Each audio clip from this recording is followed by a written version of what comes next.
ঘড়ির কাঁটা ঘুরে গেছে পেছন দিকে। ইতিহাস থমকে দাঁড়িয়েছে সভ্যতার তীব্র দুপুরে মধ্যযুগীয় অন্ধকার।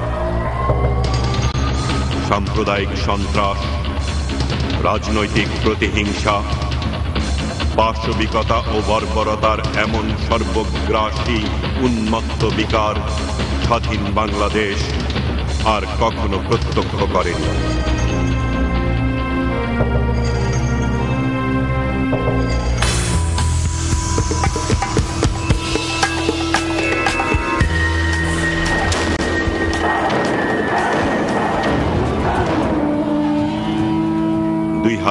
থেকে 2006 সাল কি ঘটেছিল বাংলাদেশে?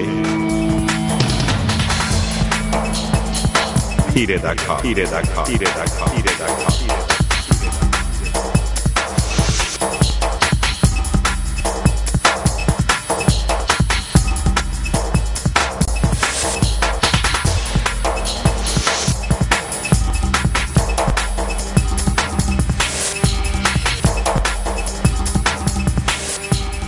2001 সালের নির্বাচনের পর সারা বাংলাদেশের যে অবস্থা তারা সৃষ্টি করছিল, সেইখানে আমরা যেটা দেখতে পেয়েছি যে আমরা ইতিহাসে যেটা পেয়েছি যে আয়ামে জাহিলিয়ার যুগ, সেই যুগকেও হার মানায়। 2001 সালের নির্বাচনের পরে বিএনপি জামাত জোট সরকারের যে তাণ্ডব লীলা, আয়ামে জাহিলিয়ার যুগকেও হার মানিয়েছে। পক্ষান্তরে আমার নওগাঁ জেলায় প্রতিটা থানায় বিএনপির প্রচণ্ড প্রতাপ, জোট সরকারের প্রচণ্ড লীলাখেলা, যেটা বলার মতো নয়। বিশেষ করে রায়নগর আত্রায়ে জোট সরকারের আমলে সর্বহারার উৎপত্তি, জোট সরকারের আমলে জিএমবির উৎপত্তি।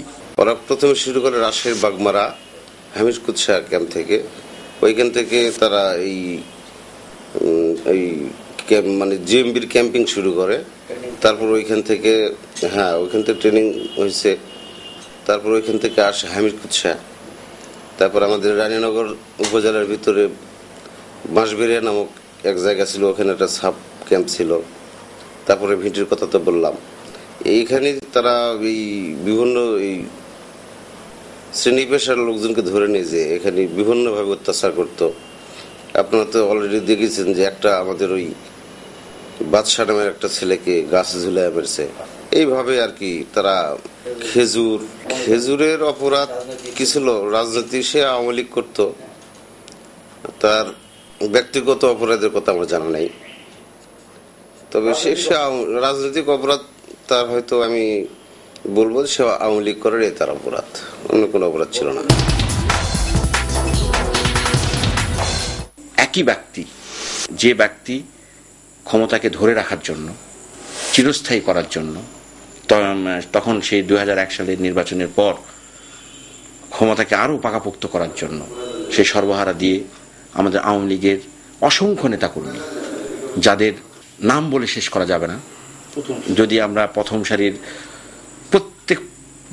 সারি থেকে মাঠ পর্যায় পর্যন্ত যে নেতাকর্মীগুলো ছিল তাদেরকে নিধনে একটা প্রক্রিয়া চালাচ্ছিল সর্বহারা দিয়ে। যে ও যখন 2001 সালে ভোটের সময় খেজুর আলমগীর কবির সাহেবকে বলে যে আপনি কেন্দ্রের ভিতরে ঢুকতে পারবেন না, ভোট চাইতে পারবেন না, তখন আলমগীর কবির বলে যে খেজুর তো গাছে থাকবে, খেজুর তো রাস্তায় থাকার কথা না, খেজুরের রস কিভাবে বার করতে হয় সেটা আমরা জানি।